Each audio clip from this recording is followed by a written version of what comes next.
Kaya pala ganito ang naging resulta ng kapalaran ko. Kasi alam ng Diyos na kaya ko. Sa edad kong to, napagod na akong magmadali. Kaya lahat ng ginagawa ko ngayon, ini-enjoy ko na lang.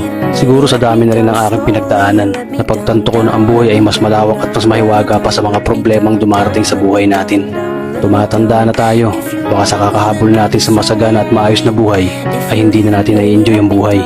Baka nabubuhay na lang tayo dahil nape-pressure tayo sa sasabihin ng ibang tao. Marami na rin akong mga naging maling desisyon sa buhay, pero lahat yun nagsilbing aral sa akin at natuto ako sa mga pagkakamali ko. May mga taong sobra nating mamahalin at bibigyan ng halaga, pero ibabalik lang sa atin ay kabiguan at matinding trauma. Kaya wag nating lilingunin ng mga taong tulad nila dahil mas payapa kapag hindi ka na interesadong malaman pa kung ano pang balita sa kanila. At wag mong idepende ang sarili mo sa kahit kanino.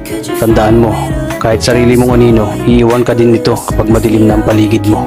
Kailangan nating matutunan na huwag ikumpara ang sarili natin sa iba dahil hindi natin laban ang laban nila. Karera mo to, di nila karera. Dahil ang buhay ay hindi naman nasusukat sa kung sino ang mayaman, kundi kung sino ang payapa. Kaya galingan mo lang palagi tol dahil napakaraming tao mapanghusga, hihilahin ka pababa at lagi mo tong tatandaan.